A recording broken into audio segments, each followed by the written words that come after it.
आज हम डिस्कस करेंगे सबस्ट्रेट लेवल फॉस्फोराइलेशन को। और सबस्ट्रेट लेवल फॉस्फोराइलेशन वो फॉस्फोराइलेशन है जिसमें हम देखते हैं कि जो फॉस्फेट है उसको इंजाइम की मदद से ट्रांसफ़र किया जाता है। और उसमें अगर हम सबस्ट्रेट की बात करें तो जो सबस्ट्रेट है वो क्या होता है, वो ऑर्गेनिक मॉलिक्यूल है। और सबस्ट्रेट किसको कहा जाता है, जिसके ऊपर एंजाइम एक्ट कर रहा है। और क्योंकि एंजाइम इस सबस्ट्रेट से फॉस्फेट ग्रुप को ट्रांसफर करता है, इसलिए इस तरह की जो फॉस्फोराइलेशन है उसे सबस्ट्रेट लेवल फॉस्फोराइलेशन कहा जाता है। क्योंकि फॉस्फोराइलेशन क्या है, जिसमें फॉस्फेट को ट्रांसफर किया जा रहा है एंजाइम की मदद से। और इसमें जैसे यहाँ पर हमें अपने सामने डायग्राम में देख रही हैं कि ये ग्रीन सबस्ट्रेट है, इसके साथ फॉस्फेट अटैच है और ये एडीपी यानी कि एडिनोसिन डाइफॉस्फेट को ट्रांसफ़र कर दिया जाता है। और इस रिएक्शन के रिजल्ट में हमारे पास प्रोडक्ट आ जाती है और साथ में एटीपी मॉलिक्यूल बन जाता है। फॉर एग्जांपल हम ग्लाइकोलिसिस में देखें तो हम देखते हैं ग्लाइकोलिसिस में जो पेप है, जैसे कि यहाँ पर हम देख रहे हैं कि जो 3 कार्बन कंपाउंड है उसके साथ फॉस्फेट अटैच होता है। अब ये जो फॉस्फेट है इसे ट्रांसफ़र कर दिया जाता है एंजाइम की मदद से, और जो एंजाइम यहाँ पर इस्तेमाल होता है वो है पायरोवेट काइनेज।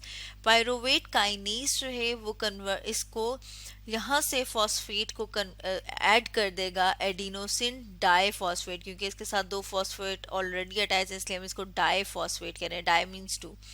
अब जब ये वाला फॉस्फेट भी इसके साथ आ जाएगा तो ये क्या बन जाएगा, ATP. ATP stands for adenosine triphosphate, क्योंकि अब यहाँ पर 3 फॉस्फेट है और साथ में हमें प्रोडक्ट मिल गई है और हमारे पास जो प्रोडक्ट है वो क्या है, वो पायरोवेट। तो इस तरह की जो फॉस्फोराइलेशन है उसे कहा जाता है सबस्ट्रेट लेवल फॉस्फोराइलेशन। अब अगर हम सबस्ट्रेट लेवल फॉस्फोराइलेशन की बात करें कि ये ग्लाइकोलिसिस में कहाँ पर हो रही है, तो हम देखते हैं ग्लाइकोलिसिस में 2 स्टेप्स हैं जिनमें के हम देखते हैं एटीपी प्रोड्यूस हो रही है। यहाँ पर आप देख रहे हैं कि पहले जो 2 स्टेप है, मतलब पहला जो स्टेप है उसमें क्या हो रहा है कि जो एटीपी है वो कन्वर्ट हो रहा है एडीपी में। इसी तरह से हम देखते हैं कि जब फ्रक्टोज 6 फॉस्फेट से ग्लिसरल्डिहाइड 3 फॉस्फेट बनता है तो उस टाइम पर भी एटीपी जो है वो कन्वर्ट हो रहा है एडीपी में, यानी कि 2 एटीपी कंज्यूम हो रहे हैं।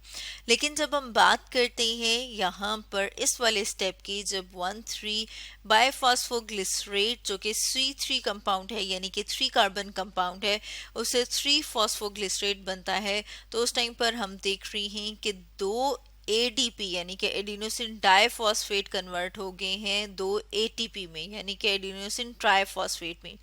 यानी इस स्टेप के ऊपर क्या हुआ है, सबस्ट्रेट लेवल फॉस्फोराइलेशन हुई है और उसके रिजल्ट में एटीपी बना है। इसी तरह से ये वाला स्टेप जो कि हमने जैसे कि ऊपर भी देखा था, जैसे कि फॉस्फोइनोल पायरोवेट पीईपी हमने जैसे ऊपर लिखा था कि वो जब कन्वर्ट होता है पायरोवेट में तो उस टाइम पे फिर 2 एडीपी जो है वो कन्वर्ट हो जाते हैं 2 एटीपी में।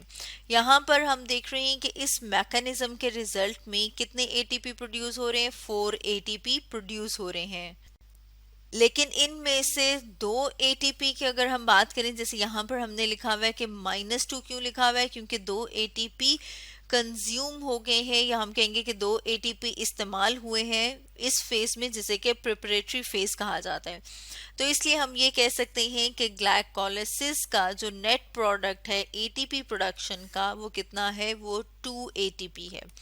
इसी तरह से अब अगर हम क्रेब्स साइकिल की बात कर लें, जैसे कि यहाँ पर हमने अपने सामने क्रेब्स साइकिल जो है वो ड्रॉ किया हुआ है, इसमें भी हम देखते हैं कि यहाँ पर जब सबस्ट्रेट लेवल फॉस्फोराइलेशन जो है वो कब हो रही है, तो इसमें हम देख रहे हैं कि जो सबस्ट्रेट लेवल फॉस्फोराइलेशन है वो कौन से वाले स्टेप पे हो रही है। अगर हम यहाँ पर देखें तो जैसे कि सुकेनाइल कोएंजाइम ए जब कन्वर्ट होता है सुकेनेट में, जैसे कि यहाँ पर हम देख रहे हैं, तो उस टाइम पर 2 मॉलिक्यूल ऑफ एटीपी प्रोड्यूस होते हैं। जैसे यहाँ पर हम देख रहे हैं कि क्या किसकी प्रोडक्शन हो रही है, एटीपी की।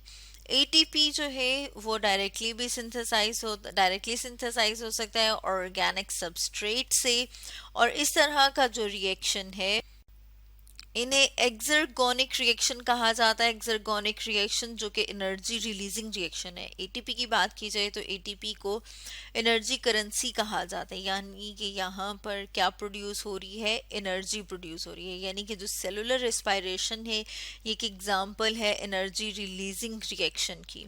और ये जो एटीपी है फिर इन्हें फर्दर यूज़ किया जाता है, इस्तेमाल किया जाता है एंडरगोनिक रिएक्शंस के लिए। एंडरगोनिक रिएक्शंस की बात करें कि कौन से वाले रिएक्शंस हैं, तो ये वो रिएक्शंस हैं जो कि एनर्जी को स्टोर कर रहे होते हैं। अब अगर हम इसमें एग्जांपल की बात कर लें कि इस तरह के कौन से वाले रिएक्शंस होते हैं, तो उसमें हम देखते हैं जैसे कि प्रोटीन सिंथेसिस की बात की जाए तो ये क्या है, ये एंडरगोनिक रिएक्शन है जिसमें कि एनर्जी स्टोर हो रही होती है। तो अगर हम देखें कि जो सेलुलर रिस्पायरेशन है और उसमें जब हम बात करते हैं एरोबिक रिस्पायरेशन की, तो हम देख रहे हैं कि एरोबिक रिस्पायरेशन में टोटल 36 एटीपी प्रोड्यूस होते हैं। और ये जो टोटल 36 एटीपी प्रोड्यूस हो रहे हैं इसमें से सिर्फ 4 एटीपी जो प्रोड्यूस होते हैं वो किसके रिजल्ट में प्रोड्यूस होते हैं, वो होते हैं सबस्ट्रेट लेवल फॉस्फोराइलेशन के रिजल्ट में। और बाकी के जो 32 एटीपी प्रोड्यूस हो रहे हैं वो प्रोड्यूस होते हैं केमियोस्मोसिस और इलेक्ट्रॉन ट्रांसपोर्ट चेन का जो रिएक्शन है वो होता है और उसके रिजल्ट में एटीपी प्रोड्यूस हो रहे हैं। यानी कि टोटल 36 में से 4 प्रोड्यूस हो रहे हैं इस मैकेनिज्म के ज़रिए से, जिसे कि हमने स्टडी किया है, जिसे कि सबस्ट्रेट लेवल फॉस्फोराइलेशन कहा जाता है। और बाकी प्रोड्यूस हो रहे हैं chemiosmosis and electron transport chain की मदद से। तो स्टूडेंट्स, आज हमने डिस्कस किया सबस्ट्रेट लेवल फॉस्फोराइलेशन के बारे में।